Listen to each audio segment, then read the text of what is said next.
This is John Balick for Iron Man Magazine. This morning I have the pleasure of sitting with Bill Seno outside on his lovely patio to get a kind of the highlights of his career within bodybuilding and how he got started. Good morning, Bill. Morning, John. It's a pleasure to be here. And just before we went live here, you started to talk about the weights and their attraction to young boys and young boys' attraction to what weights can do. Sure, because it's just a natural thing, you know. Boys want to be as masculine as they can, and muscles seem to be a draw. And in the old days, and I mean the real old days, the only thing I remember was on the back of a comic book was Angelo Siciliano, which was Charles Atlas. Correct.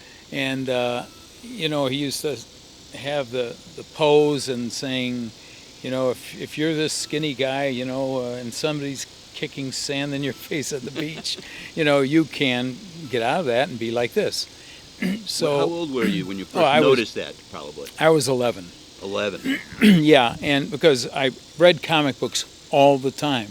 I was a very avid comic book reader. Mm-hmm. And on the back, there was always this. So I sent in for this thing, you know, which was kind of unlike me, but I sent in for it, and all I got was this booklet.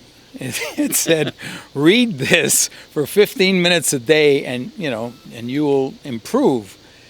So I started reading it. I was an 11-year-old kid, didn't know a thing. I started reading this, and I'd run and I'd look in the mirror after reading the gosh darn thing, you know, and I'd say, well, I don't see anything yet, so I'd go back and read some more. The contents of this was? Well, it was mental preparation? I think what it was, I was too young to realize that there was a process. Mm-hmm. But I think it was telling me something about a process that I was supposed to go through, but I didn't understand it.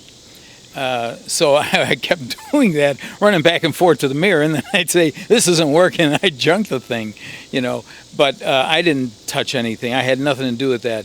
Because remember, in the old days, football coaches and other coaches used to say, don't touch the weights, it'll slow you down. You remember that kind of thing. Oh, absolutely. So they were pretty much taboo. And I didn't want to do that because I wanted to get more agile and faster. And I did play my last year, high school football, was a both ways guy. And then I went to college and played 4 years. And so I didn't. So after being exposed to this at 11, how long did it take you to before you actually touched a barbell then? I was 20. Now 20. I didn't feel as though I was exposed to it at 11. Mm-hmm. You know, I think it was just like a notion, mm-hmm. and then gone.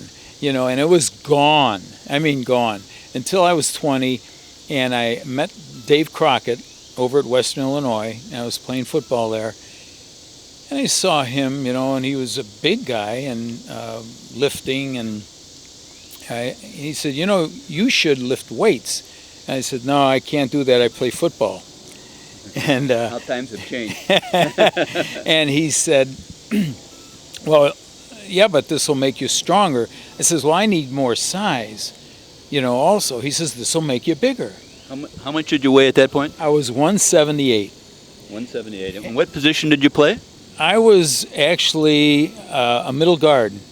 But remember, there was also a middle guard for Notre Dame at 190.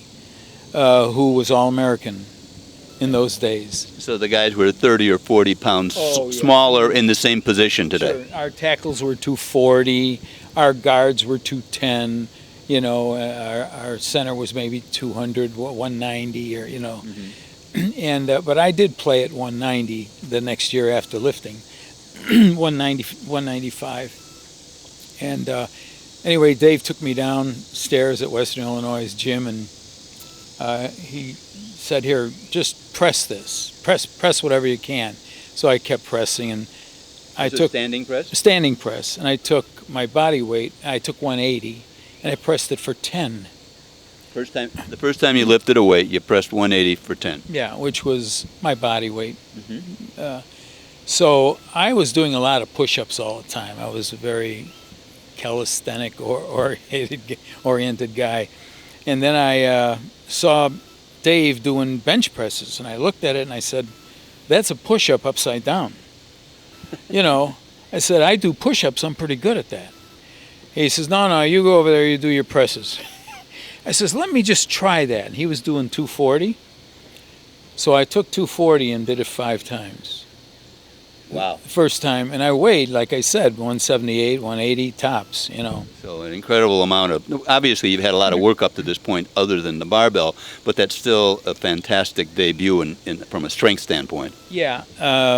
However, I think you have to realize that there's an awful lot of stress put on the body out in the football field, and, you know, and you're going to gain a lot of strength. Your body's going to adapt, you know. Okay. So anyway, then that was it. From that point on, we trained, you know, and I was able to get stronger and bigger, as I said. In the following year, I was about 195. And that year, before I played my 4th year of college football, I worked out at the Oak Park Y, and by myself in the gym, I spotted myself and did a 400 bench before season started. Wow. And so you were training at that point. Yeah, that was, let's see, that was only a year, not even a year. It was 10 months. In 10 months, I had done 400. Yeah. Well, as you say, you're at the extreme right-hand side of the bell-shaped curve, Yeah. and you know, I think I'll say it's your Italian genes. Sure it is. Sure.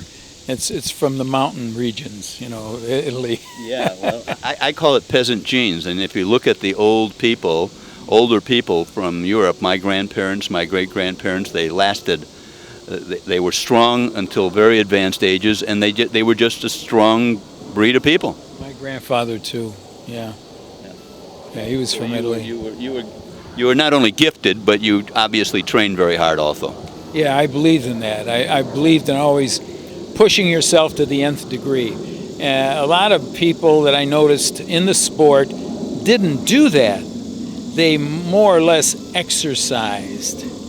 They did sets and reps and exercised. They didn't push all the way to the fullest like I did. Now, of course, I mean, many, many years later. No, go ahead. You know, but what I also noticed is that people who trained like I trained also have arthritis, you know, joint problems. But I am 72, and, you know, I did get arthritis earlier, of course. But if that were the case, if we were just to exercise and never to go to the fullest, push our body to the fullest, we'd have no Olympians, no Olympic champions, no world records. We wouldn't be able to do anything. We'd have no football players. You know, this is craziness. So you have to push yourself to attain these far-reaching goals. You just have to. You know, I mean, this is you've hit upon a point that the difference a lot of times on accomplishment is simply the intensity, and the intensity with a single view of what you know, of where you want to go, etc. And I think that you've already talked about the limiting factor of desire. Yeah. You had the desire to go beyond what was really possible. Mm-hmm. Yeah, I didn't think of it in terms like that. I just thought I have less time, and I can't waste time here. You know, I've got to get going as long as my body can do something. I've got to utilize that. I can't just say, you know, let's wait a while, you know, another several months or years or whatever. Yeah. No, I went all out. Right. And I knew I had to, you know. Mm-hmm. So anyway, that's what I did. I didn't waste any time. I pushed for, I mean, every week, every month, every year, I just kept pushing, you know. So that's how I attained things so early, you know. I think. Well, I think it's obviously it's a integral part of your personality. You're probably that way on everything you do. You focus and you put in maximum effort to get out the maximum result. So after you did the 400-pound bench press with only 10 months worth of training, at that point there was no competitive powerlifting. No. And I spotted myself on that 400. There was no one in the gym. Let's see. That's why, you know, when football was over, and I could have had a fifth year. I could have had, because I redshirted a year. But I said no to it because I wanted to lift. And what I did was, there was no powerlifting. So I entered an Olympic lifting contest, and at that time I was in Macomb, Illinois, Western. And there was a meet I discovered. It was called the Illinois-Iowa Championships and Mr. Illinois, Iowa. And let's see, this was 61, I think. Yeah, it was 61, and it was this spring. So I entered it, and I kept powerlifting, power bodybuilding, and Dave said, you know, you got a contest in 2 weeks. It's Olympic lifting. You've never done that. You should start trying that, you know. And I said, yeah, I'll try it a few times before I go. So I tried it a few times, and I entered the meet. Power clean 270, pressed it at 198, snatched 210, first time ever. And I couldn't clean much more than 270, so because I powered, I couldn't. You weren't squat cleaning or split cleaning. I wasn't doing any of that, no. So I just did that, and I won first place, you know, and in 198. And then I also entered. I was always doing that kind of stuff, where you entered this, the whole thing, you know. So I entered Mr. Illinois, Iowa, and I got second, you know. And I didn't know how to pose or anything, you know. So it was kind of ridiculous, but I thought, you know what, I think I have some ability in this. You have a little talent there. Yeah, in this area. So then I just went back. I went to Sayre Park. That summer there was the Sayre Park Open, was the Chicago Park District Open and Mr. Chicago Park District. I took second in that also. I entered the same thing. I took second to Fred Schutz, and I took second to Bob Guida. That was my first Central AAU meet. And again, I was green. I didn't know what I was doing. But again, power clean. But this time I upped everything. I did 275 and 275, you know. Mm-hmm. And I did, I think, 215 or 220, something like that in the snatch. Just once you up it a little bit, you know. Well, that's in fact where Sayre Park is where I first met you, in that little makeshift weight room that, you know, when you were doing 440 on the bench, that was about all the weight in the room. Yeah, probably. Yeah, I can't remember. That you used the word makeshift, and yeah, makeshift was definitely a term for Sayre, but that little place did turn out a lot of champions. Right. It just shows you about talent and desire. Yeah, sure. It's not, you know, so much whether or not you've got chrome-plated barbell sets. It's whether or not you got chrome-plated muscles. You know, so let's skip forward there. You entered the actually the first time I saw you on stage, I think, is the '64 Mr. America at Lane Tech High School, wasn't that it? Yeah. Well, there was an awful lot of things happened before that. Well, let's go back then. Okay, let's see. I also started squatting and deadlifting. Of course, you had to, you know, but I couldn't do it. I couldn't do the Olympic lifts. I wasn't agile enough, or I didn't bend. My body didn't bend very well. Mm-hmm. And I'm not so sure exactly why, if it was because I was powerlifting. I didn't like the feel of the folding up like an accordion. You know, I didn't like any of those feelings, but I liked the push and the power feeling. So I kind of stayed with that. And that is not quite what Olympic lifting is. You know, what Olympic lifting is the dynamic, speed, movement, explosive movement, and you just catch something. You throw it through there and catch it.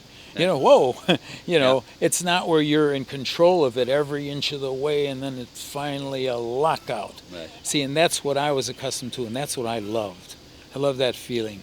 I didn't like throwing something up there and going and catching it, you know. Well, I think you hit upon, you know, something that most people fall into a groove on, which is what feels right. Yeah. And what gives you pleasure. And eventually, you know, to me, the muscles and the act is because it's pleasurable. It gives us a reward that's beyond just lifting the weight. It's actually a feeling. It's an emotion.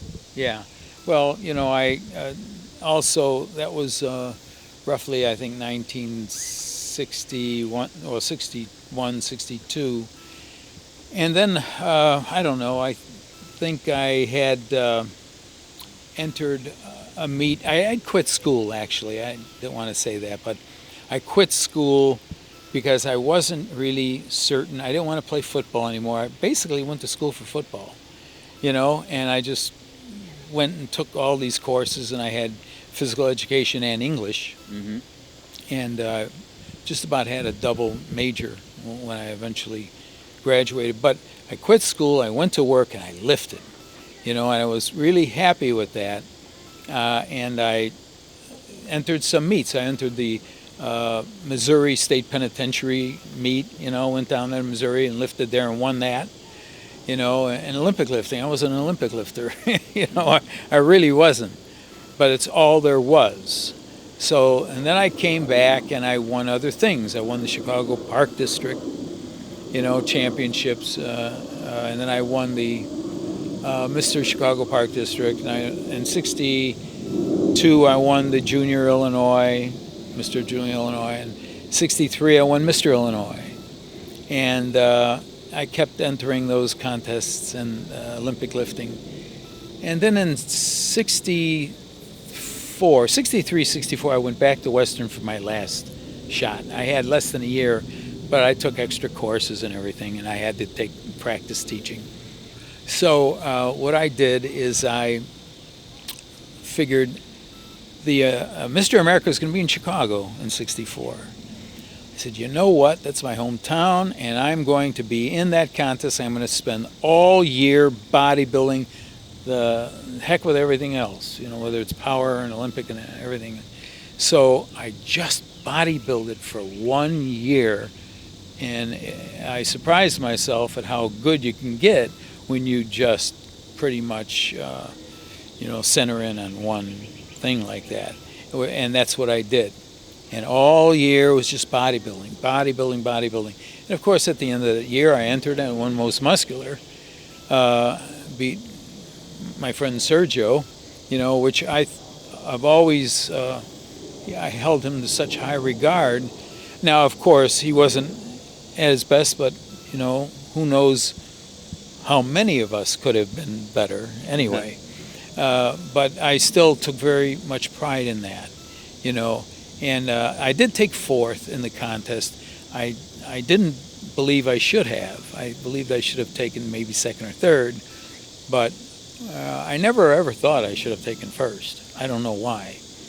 Maybe because of the,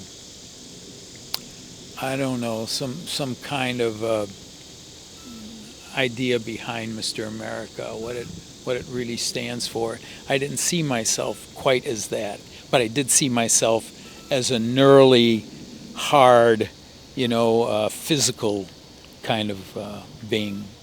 So when I saw you and when we trained at Sayre Park, I remember that even when you weren't training straight bodybuilding, you were in pretty lean, muscular shape. You were not somebody, a 198er that weighed 230. Yeah, I know. Well, that's right. I was 198 and I was lean. I don't know, I guess I did eat everything. Now that's what's strange. You know, it's not like I was oh, geez, I got to stay away from pies, or I got to stay away from that fatting food or anything. No, I ate anything and everything constantly. It didn't matter. It was like a jet engine. It just went out the rear. In the last year, that you, yeah, I know, pun intended. The last year, then, when you really concentrated on bodybuilding, as you got closer to the contest, did you alter your diet, or you just continued to do what you did and came? I remember you. I mean, I remember you being on stage. You were very lean and very thick. Never ever altered my diet ever in my life for any of it ever. I didn't do that. I didn't believe in it. No, never did. And a little aside, I remember you telling me, because we were talking about food, you explained to me why the Wimpy burger was the perfect meal. Okay. And he remembers. He says, well, you got the bun, you have some carbohydrate, and you got the lettuce, so you have your vegetables, and you have your meat and cheese for your protein. Sure. And it was the perfect meal for you, and it sounds like it worked. Yeah, I did eat anything and everything. There's no doubt about it. And I didn't hold back. Of course, I got a lot larger many years later, when I went into pure power. But that was, after I was done with the OL, the Olympic lifting, and I was done with the bodybuilding, and I was even done, I won the Senior National Powerlifting Championship in 1965. Interesting, all of a sudden I got a letter through the mail from Grimmick and those guys at York. They said, we've entered you in the York, Senior National Powerlifting Championships, the first official. So come, we've entered you. And nice invitation.